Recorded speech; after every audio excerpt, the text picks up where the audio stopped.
Hello from Slide Nerd and hello from Weaves. What's up, folks? This is Weaves back again over here.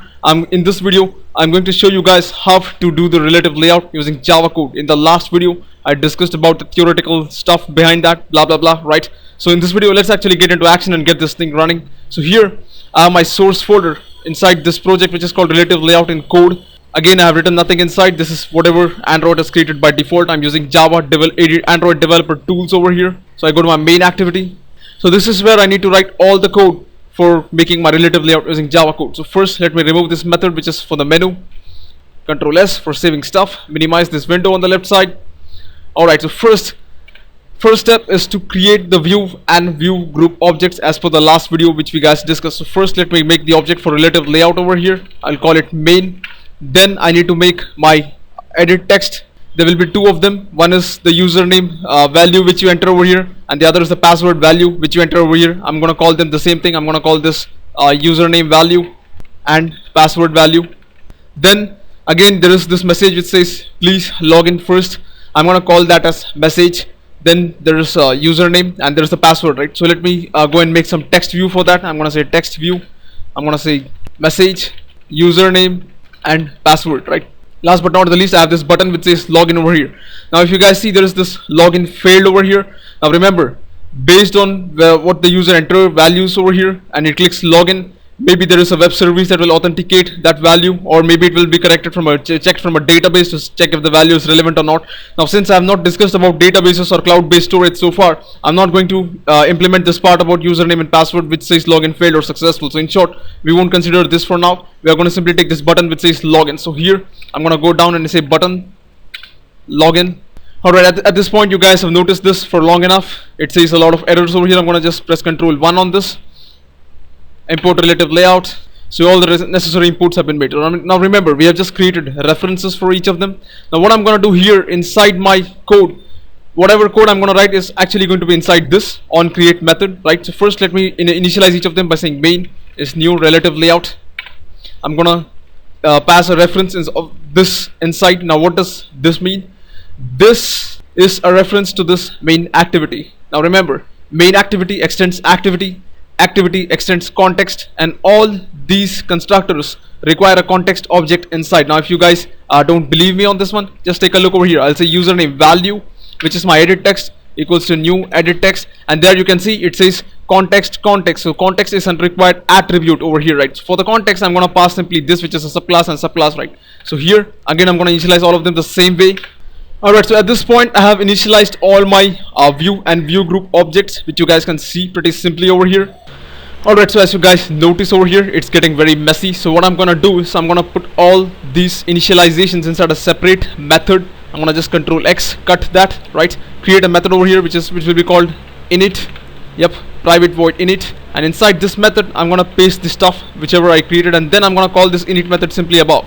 Now what this does is makes the onCreate method look pretty clean, alright? And now this init is done. Now for each of these fields, we have to initialize each of them separately. Like for example, the second step, if you guys remember, we have to define the width and height for each of them, right? So first, let's define the width and height for the relative layout over here. If you guys remember, the width and height are defined inside an object called layout params, right? So let's go and make that. If you guys remember, layout params is an inner class inside your relative layout. Now this class will enable you to create an object. I will call this main dimensions, alright? Now what this main dimensions object will have is the width and height for your relative layout. So let's go and do that over here by saying equals to new relative layout dot layout params. As you guys can see here in the constructor, it asks for two parameters. One is the width and height, which are both integer values. I'm going to select this one, alright? So for the width, if you guys remember, the width is going to be match parent, and match parent for the relative layout because it is the root layout. So for match parent, now where is that value stored in Java? Well, simple. It is inside this class called layout params dot match parent, right? It's the same layout params class which you are using right now, and layout params dot match parent. Again for the height, I'm going to say layout params Control Shift F to format stuff. Alright, so at this point, what we have done is we have done nothing great. We have simply created this object called main dimensions, which holds two integer values. One is the width, which is match parent, and one is the height, which is also match parent. Now remember, we need to set this width and height for this object main. Right now we have not done that so far, because remember, this step and this step are not related to each other in any way. Alright, now if you guys are confused about this import, there is a simple way of writing this. Let me show you that as well.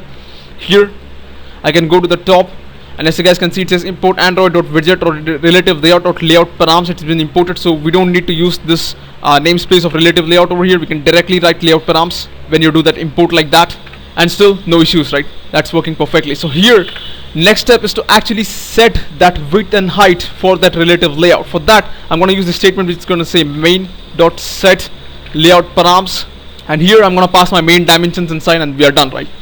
So at this point, what we have done in this step is set the relative layout main object to contain this width and height, which are stored inside this object main dimensions, which is over here, right?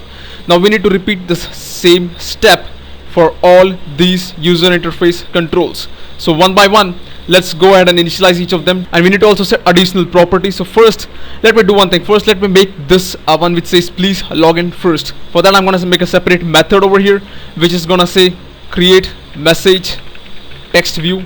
Now what this will have is, this is going to initialize this text view which has message over right here. There you can see this message. This is going to contain our text. This text view will contain that text, alright. So first, let me go and initialize all the stuff for this. I need to give a width and height for this text view. Please log in first, right? If you guys see, the width is wrap content, the height is also wrap content. So let's go and do that with the help of a layout params object. I'm going to say layout params. I'm going to call this message dimensions, is again new layout params. Alright, so here I have created my message dimensions object, which is going to hold this wrap content and wrap content for this object which says please login first. So let me again set this dimension on that object. If you guys remember, this is our text view which is message, right? I'm gonna simply say message dot set layout params, and here I'm gonna set the message dimensions for that, right? So there we go, we have set our object property. Now next thing we need to do is we need to set this text which says string please login first. So here I'm gonna simply say message dot set text, and I'm gonna simply say please. Now there are some more things which we need to do. For example, the text color is white, the background color is black probably, so we'll do that later. Alright, now as far as the rules are concerned, you guys can notice something, that define rule for each. Let me show you this step now. For this text view which says please login first. Alright, now if you guys notice this text view, it sticks to the left side of the parent, and it also sticks to the top side of the parent. Remember, there is a margin over here, don't worry about the margin so much. Alright, it is sticking to the left and the top. So let's go and enforce that rule programmatically here. Alright, so first I'm gonna use this object message dimensions, which is the layout params for that text view, and this object is the one which is gonna add rules. Alright, so here I'm gonna say message dimensions dot add rule. So there you guys can see it says int verb. Right now, what is this int verb? Let's see what that looks like. I'm going to use the relative layout class over here, which has the constants for that. Align parent left over here, right here, there you go. So that is done. So next, what I'm going to do is I'm going to have this method create message text view called right below the init method over here by saying create, and then I'm going to add this text view please login first to the relative layout by saying main dot add view. Add the text view, right? The name of the text view is this one, which says message. So I'm gonna go here and put message over here, and it is also asking for a layout params object. Now remember, the layout params object for that text view, that is what is needed over here, because you need to associate that text view and its constraints which are defined inside this params object. So here, if you guys notice, it is called message dimensions over here. So I'm gonna go ahead and add that object over here by saying message dimensions. Alright, so this message dimensions is actually private inside this method. We need to actually take it outside so that we can make it public, right? So here I'm gonna take this message dimensions outside right here. Alright, so at this point there's only one small change that needs to be done. If you notice the set content view method here we are simply passing an XML resource, right, to indicate that the appearance is contained inside this XML file. But now what we have is all our appearances is defined inside this relative layout object main, right, this main object. So here I'm gonna take this set content view, and I'm gonna simply write main inside the bracket. So now if you guys save this and run this, you should see this please login first on the screen. So let's see how that looks. Alright, so here my emulator is running, and as you guys can see, the please login first text is aligned to the left of the parent just like we wanted, and it is there on the screen, right? So we have not used any XML structure over here. You guys can see that clearly. It's all in Java code. Alright, so in the next video, we are gonna continue further from where we have left. If you like what you saw, please subscribe to my channel, comment, let me know your thoughts. I would love to hear from you guys. Thanks for watching. I'll catch you guys in the next bit. Have a nice day.